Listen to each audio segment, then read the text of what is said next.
মেজ তো ঠিকই বলেছে, তা না হলে বাহার ওই কথার উত্তরে তুই এমন খুশ করে উঠতিস না। তুই হলি এখন বড় লোকের বউ, তুই আমাদের বাড়িতে রয়েছিস দয়া করে, তা না হলে তো তুই রাজরানী বল।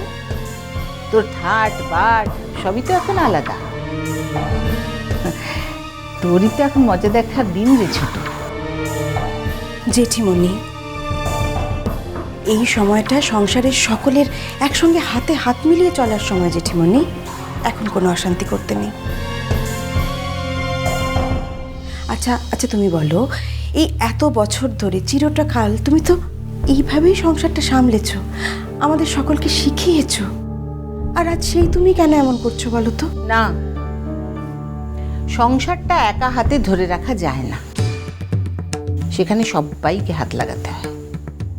আজ আমাদের জীবনে যে একটা মরণ বাঁচন সমস্যা এসে উপস্থিত হয়েছে, সেখানে প্রত্যেকে তার নিজের সামর্থ্য মতন চেষ্টা করছে এই বিপদ থেকে উদ্ধার পাওয়ার জন্যে।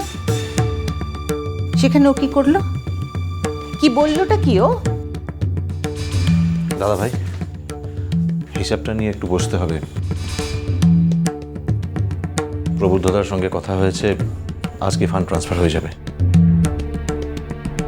হ্যাঁ, কিন্তু বারবার হিসেব করে আমি তো কিছুতেই 18 লাখ ক্রস করতে পারছি না অর্চি। জেঠিমণি, ও জেঠিমণি, কি মা? বলছি যে আমার টিফিনের পয়সা জমিয়ে না 352 টাকা হয়েছে। দাদাভাইকে বলো না গো ওই টাকাটা নিতে, আমিও মেজো জেঠিমণির জন্য এই টাকাটা দিতে চাই।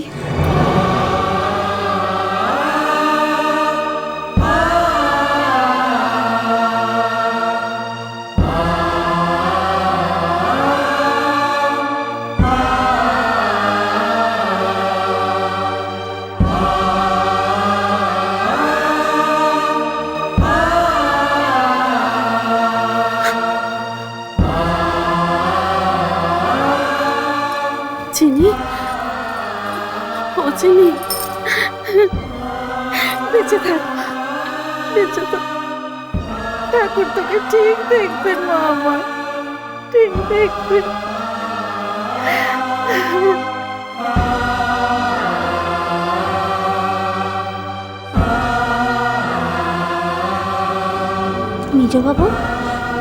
মিজবাবু কান্দিসলা, তুই তো জানিস যে তুই কান্দাটা করলে মু সহ্য তো করতে পারিতলা। মু কিন্তু বলে তো দিচ্ছি আর কান্দাকাটি একদম করবে না। মেজখামনি, প্লিজ এরম করো না, আমরা তো আছি নাকি, একটু ভরসা করো আমাদের উপর প্লিজ।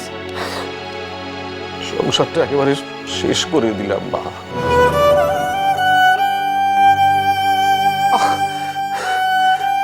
একেবারে ধ্বংস করে দিলাম। এখন এই টাকাটা গ্যাট থেকে দিয়ে দিলেও তো আমার চাকরিটা বাঁচবে না। লোকে তো জানবে আমি চুরিটা করেছি। হয়তো পুলিশে দেবে না, কিন্তু তো অপমান সহ্য করে বাকি জীবনটা আমি কেমন করে কাটাবো বলতো? এর থেকে আমার মরণ হলো না কেন? কাল থেকে সারাক্ষণ একই কথা বলে চলেছে জানো দিদি ভাই, সারাটা রাত শুধু পায়চারি করে যাচ্ছে, আর তারপর মাঝরাত থেকে কি বমি। মানুষটাকে আর বোধহয় বাঁচাতে পারবো না গো দিদি ভাই, আর আমি বাঁচাতে পারবো না। বাবা, আমি যে কারো দিকে চোখ তুলে তাকাতে পারছি না রে হচ্ছি।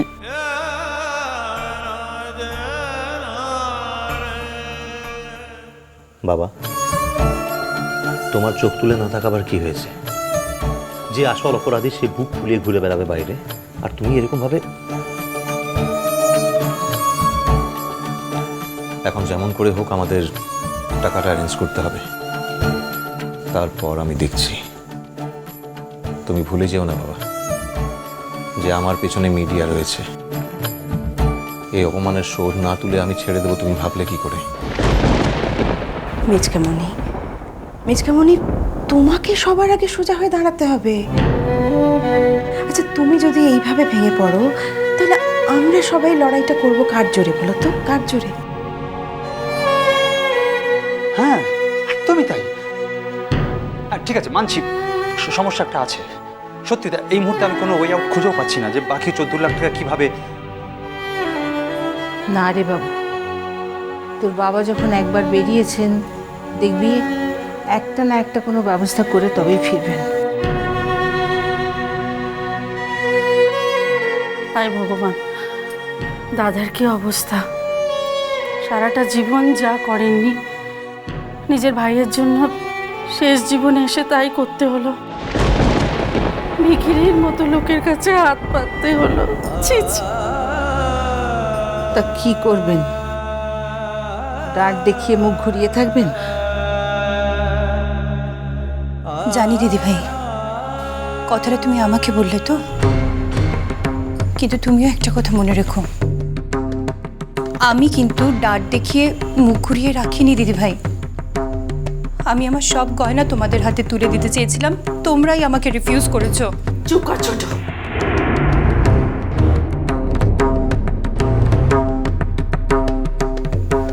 একদম চুপ কর। আমাদের মুখ খোলাস না ছোট।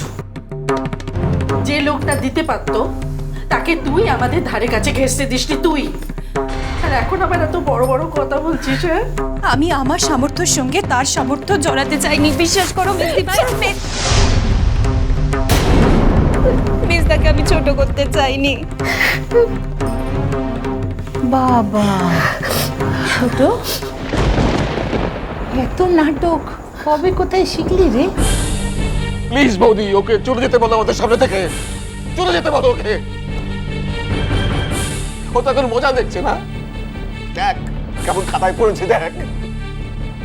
ওর গয়না নেওয়ার থেকে মরে যাওয়া ভালো, মরে যাওয়া ভালো। ওই বাজে লোকটার কাছ থেকে টাকা নেওয়ার থেকে আমি আমার রক্ত বিক্রি করে মেজো জেঠুমনির জন্য টাকা জোগাড় করে দেবো। কিন্তু ওই লোকটার কাছ থেকে কিছুতেই সাহায্য নেব না। তোমরা মাকে বাড়ি থেকে চলে যেতে বলো না। আমরা মার মুখ কিছুতেই দেখতে চাই না, কিছুতেই না। চলে যেতে বলো মাকে বাড়ি থেকে। চিনি, এক চড়ে তোর গাল লাল করে দেবো আমি। কোথা থেকে শিখেছিস এসব কথা তুই? হ্যাঁ, ভালো স্কুলে পড়ার নমুনা এই। বুঝছি, ঠিক ঠিক ঠিক আছে, করিস না। আর জেঠিমণি, তোমাদেরও বলিহারি, কি দরকার বাচ্চাদের সামনে সব কথা আলোচনা করার? মামা একটা কথা বলবো। ও ছোট মার মানাটো লাশ শুনেই মোরা কালকে যেছিলাম বিজ্ঞানী বাবুর কাছকে।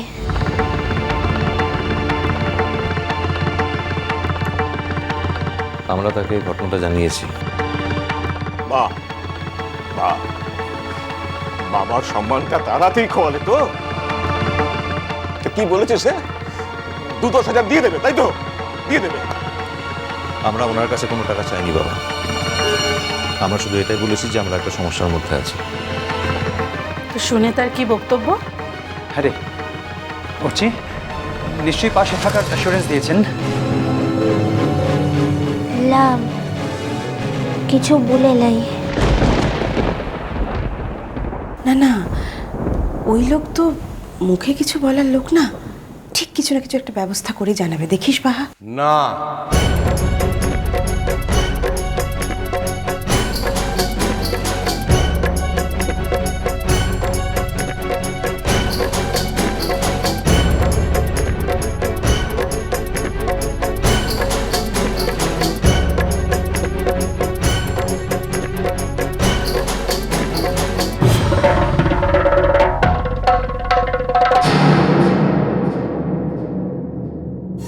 দয়া তো সে তোমায় করেনি।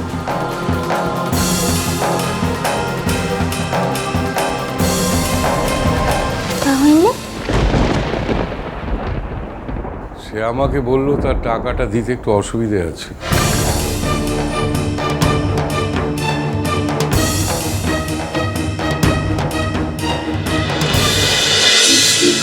মিষ্টি কুটু